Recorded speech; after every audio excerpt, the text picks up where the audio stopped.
Começa agora o programa podcast Nos Bastidores. Eu sou a vovó Júlia e hoje estou aqui com a coordenadora do Comissariado da Vara Civil da Infância e Juventude de BH.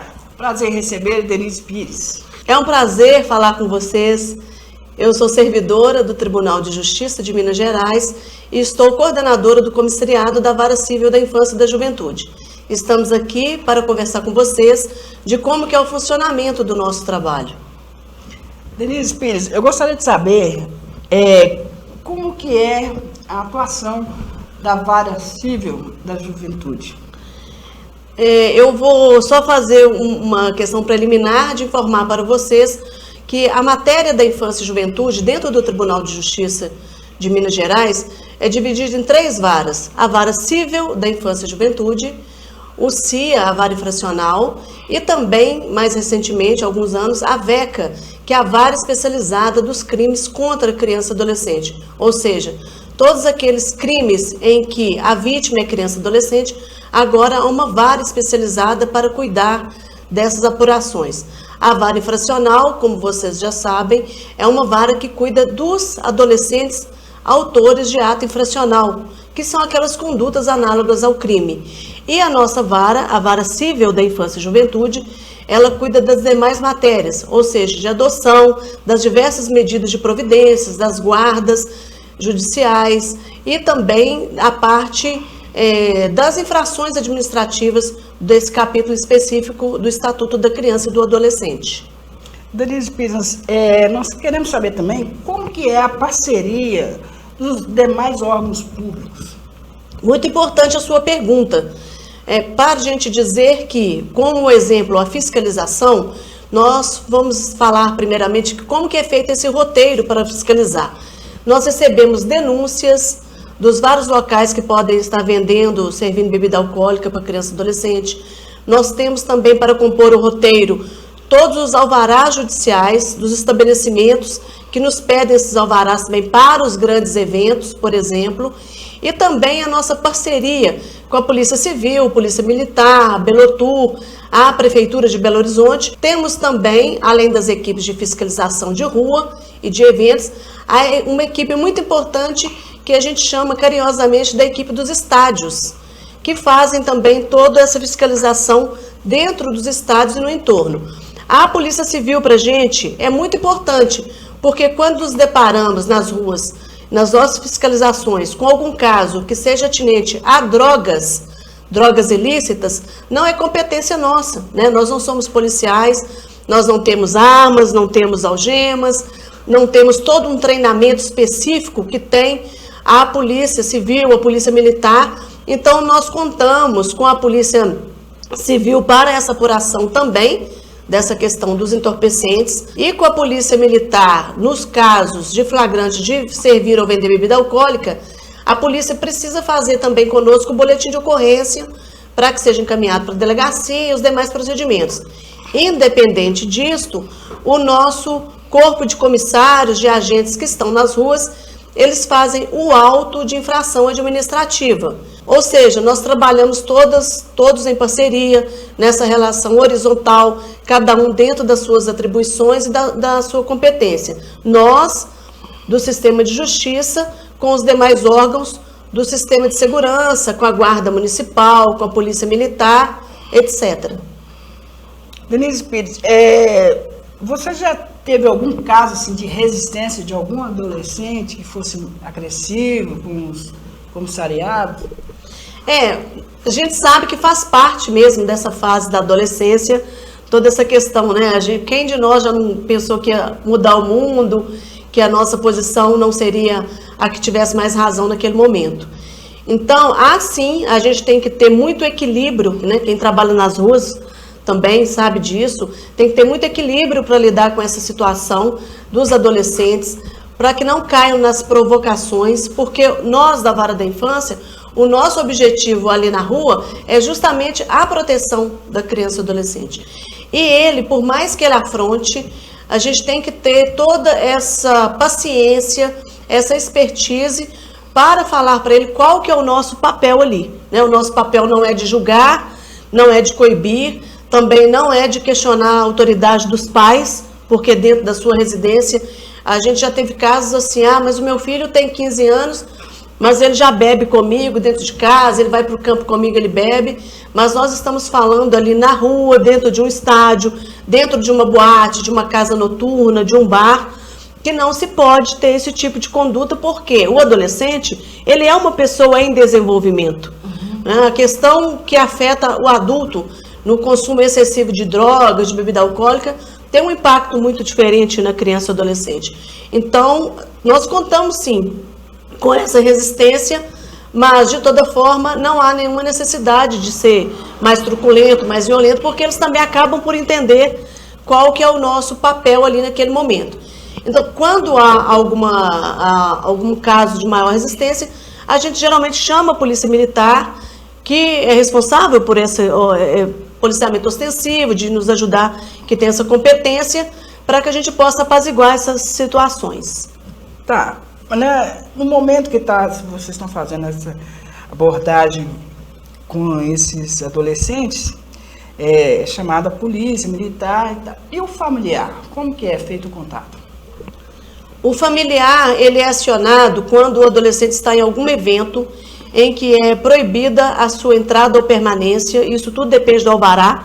Posso até falar para vocês um pouquinho de como que é esse alvará, que é um instrumento, uma ferramenta importante para a gente. Vamos dar um exemplo. A gente tem um grande evento, 40, 50 mil pessoas. Às vezes esse evento tem open bar e tudo. E o produtor do evento, ele tem que fazer uma requisição de um alvará judicial quando ele deseja que os menores de 18 anos estejam nesse evento desacompanhados dos pais ou do responsável legal. Então, vamos supor, o alvará saiu que é possível, que é permitido, melhor dizendo, a entrada desacompanhada de um adolescente acima de 16 anos. Quando a equipe chega e tem um adolescente, vamos supor, de 14 anos, já está infringindo essa parte da entrada e permanência. E ainda esse adolescente está fazendo uso de bebida alcoólica. Nós já deparamos, com vários casos de adolescentes que estavam desacordados, que estavam quase em coma alcoólico, nos bastidores, no caso, lá no posto médico de um grande evento. Então, esse adolescente ele precisa melhorar, a autoridade ali dentro do posto médico é o médico, e ele dá, vamos dizer assim, a alta para aquele adolescente. Nós fazemos esse apoio de ficar com esse adolescente, de pegar telefone, de chamar os pais para buscar. E quando não acontece de fazer o contato com a família? Então, quando a família não vai buscar, porque, por exemplo, nós já tivemos casos que a família fala assim, olha, eu estou aqui em Matozinhos, eu nem sabia que meu filho estava aí, ele está com o documento do irmão, nem é dele, então tem vários casos, etc. Então a gente fala, olha, mas você tem que buscar, porque ele está sem responsável legal. Então a gente tenta o pai, tenta a mãe, tenta o irmão maior de 18, tenta um tio, e até para que não fique o tempo todo no evento, às vezes o evento está acabando e a gente ainda está lá tentando entregar. Então leva para a nossa sede, que é na Olegário Maciel 600, que é a Vara Civil da Infância, o comissariado, e continua fazendo contato com esses pais. E caso não tenhamos êxito, aí sim, esse adolescente é levado para o plantão do Conselho Tutelar, porque aí a gente entrega esse adolescente sob um termo de entrega, o mesmo que faria para os pais, para que eles continuem tentando, porque eles ficam 24 horas, para que o pai ou a mãe vá buscar, e caso isso não ocorra, infelizmente esse adolescente é abrigado. A gente considera que abrigar é importante, porque ele vai estar sob a custódia do Estado, vai estar protegido ali, até que o pai chegue e a gente possa liberar a nossa equipe. Sim, tem alguma punição para esses adolescentes? Para os adolescentes não há punição, porque o adolescente é vítima. E mesmo na área civil, ele está sendo vítima, vamos por assim dizer, do comerciante, do ambulante, que vende a bebida para ele. Então, para o estabelecimento, para o ambulante, o estabelecimento, há sim uma multa de 3 a 20 salários mínimos.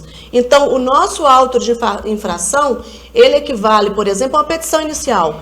Então, ele é todo transformado no processo judicial eletrônico, no PJE, e a audiência. Conciliação, advogado, provas, contraditório, ampla defesa, mas a penalidade é para quem serve e vende bebida alcoólica. Sim, mas no caso, assim, se o adolescente ele é recorrente, essa questão sempre de abordagem, existe, né, que às vezes você encontra com um adolescente, o mesmo adolescente, existe alguma coisa, alguma medida para esse adolescente? Quando o pai assina o termo de responsabilidade, tem nele disposto que até a apresentação em juízo, quando necessário, é feita. Tem várias questões que podem ser aplicadas a esse adolescente. A gente conversa muito com os pais, sem interferir na autonomia da vontade e na autoridade dos pais, para que ele possa entender a responsabilização dele também. Porque o pai também pode sofrer toda essa responsabilização de ter que participar de cursos, de ter que chamar em juízo. Mas é diferente, Van, quando falamos de adolescentes autores de ato infracional. Não é? É importante falar um pouco isso, porque o adolescente que ele é infrator, que ele comete uma conduta análoga a um crime, então vamos supor aqui, para exemplificar fica mais fácil, no caso de um roubo, e aí ele é levado para o CIA, ali tem o promotor, tem o defensor, tem o juiz, né? É um centro integrado, então ele é levado para a audiência e há responsabilização, e então há essa responsabilização que é a aplicação das medidas socioeducativas. Dentro dessas medidas tem a liberdade assistida, que é um acompanhamento feito até pelos órgãos do executivo. Nós temos também a prestação de serviço à comunidade, tem várias questões, pode ter também a remissão, mas isso tudo é verificado na audiência. É claro que se ele é reincidente no cometimento de ato infracional, isso tudo vai constar dos registros para que o juiz, o Ministério Público, a Defensoria possam analisar nas suas próximas condutas. É diferente também do cível, mas de toda forma, a medida socioeducativa também tem um condão de responsabilizar o adolescente e ao mesmo tempo protegê-lo para que ele não fique cometendo outros atos assim. Então não é que não tenha essa penalidade. Correto.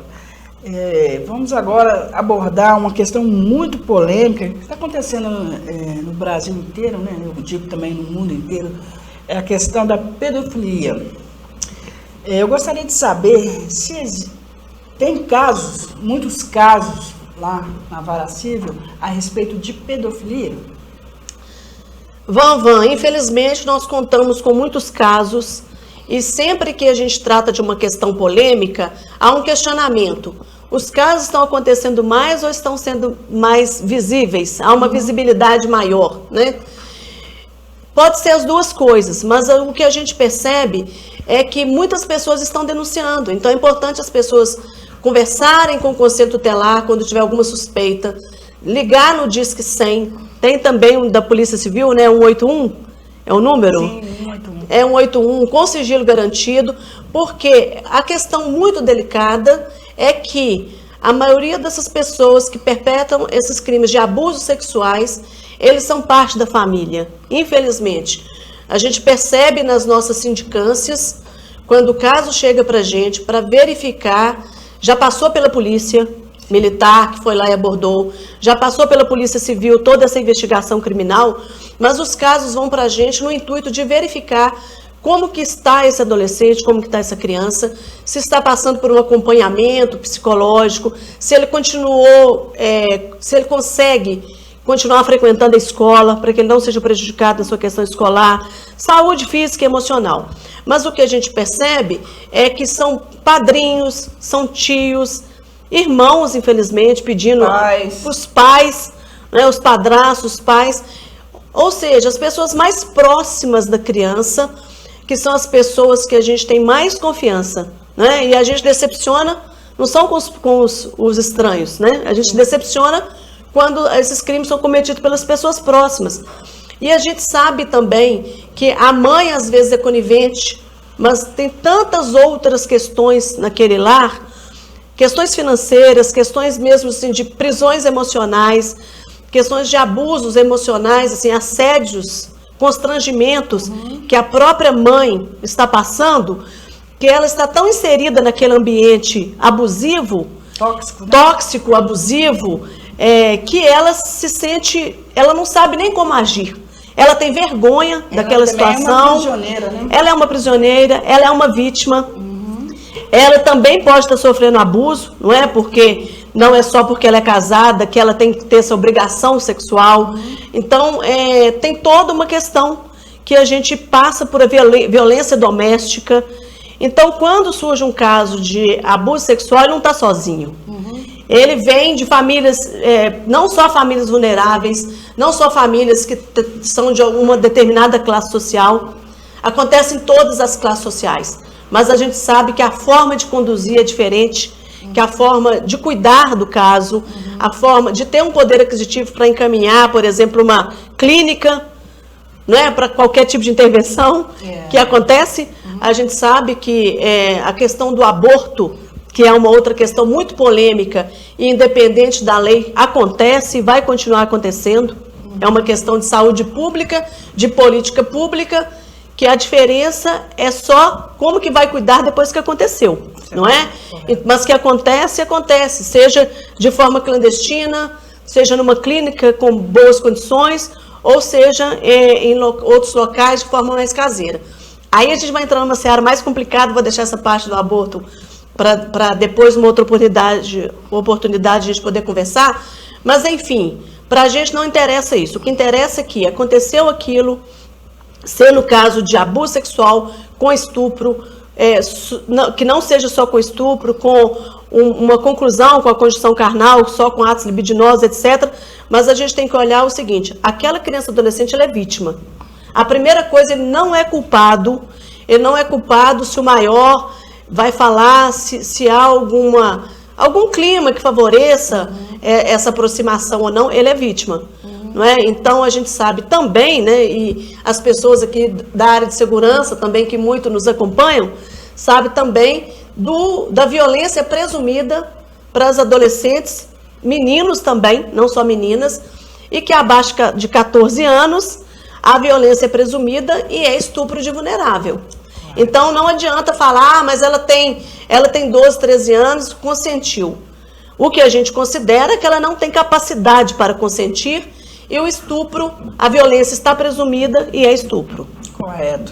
Denise, eu também gostaria de saber aqui, né, não só eu, mas como todos, né, que estão nos ouvindo aí e nos vendo,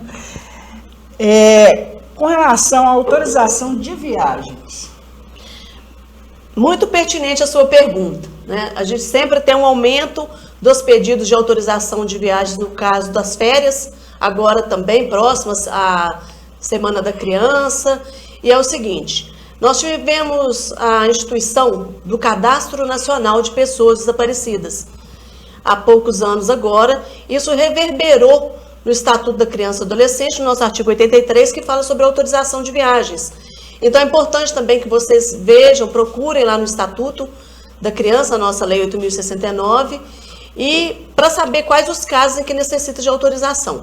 Resumindo, mudou de 12 para 16 anos. Então, quando o adolescente tem 16 anos, está com seu documento original com foto, ou seja, identidade, passaporte, carteira de trabalho, ele pode viajar para qualquer local do país com o seu documento de identidade sem a necessidade de uma autorização judicial. No caso da autorização, ela também não tem que ser, Vanvan e demais telespectadores, uma autorização exclusivamente judicial. Quero também sugerir para vocês procurarem a Resolução 295 do CNJ, do Conselho Nacional de Justiça, que agora ela dá, dentro do âmbito doméstico das viagens nacionais, no território nacional, a mesma competência que os pais teriam nas viagens internacionais. Ou seja, o judiciário ele tem que ser acionado no caso em que há conflito entre os pais em relação a uma viagem, ou a ausência de um deles, em que então o nosso juiz tem que suprir, vamos por assim dizer, a ausência de um dos pais. Então, acima de 16 anos, dentro do Brasil, viaja com a identidade. Abaixo de 16 anos, sempre precisa de autorização judicial? O que você acha, Bambam? Precisa? Vou te entrevistar também. Abaixo de 16 anos, precisa da autorização judicial? Não. Não. Então, vamos supor, em que casos que não é necessário a autorização? quando o menor de 16 anos viaja na companhia de um dos pais, quando ele viaja na companhia dos irmãos maiores de 18 anos, quando ele viaja com seus tios, aqui nós estamos falando dos tios diretos, consanguíneos, e não o tio torto, né, o casado.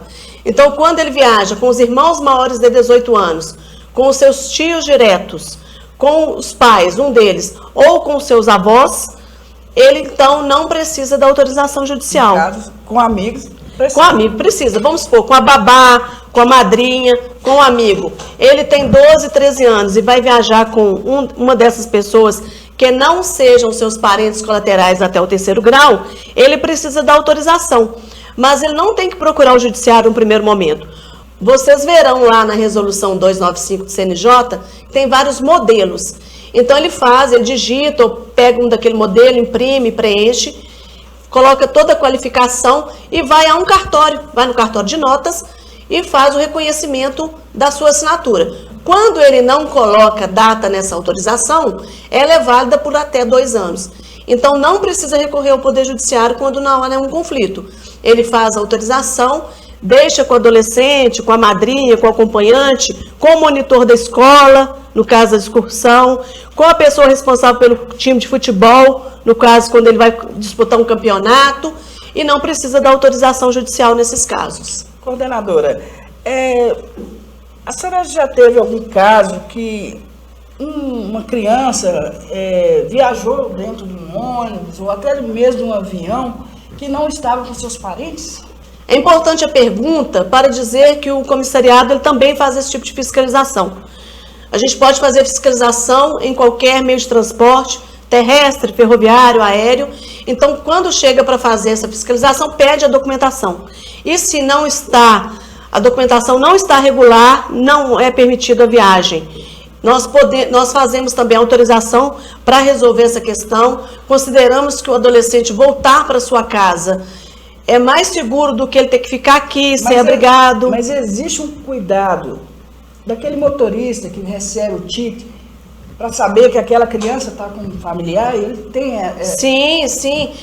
Os casos agora são mínimos, porque a nossa campanha de orientação na rodoviária, no aeroporto, nas agências também de viagem, que a gente faz os contatos, é uma campanha muito forte, é uma campanha permanente que a nossa Ascom faz também no nosso site, nos vários meios de comunicação, para falar disso. Então, quando a gente chega para fiscalizar, de longe a gente vê, o motorista está pedindo sim toda a documentação, a gente pode entrar no ônibus e verificar, as companhias aéreas também são muito responsáveis por isso. Mas essa abordagem de vocês é sempre...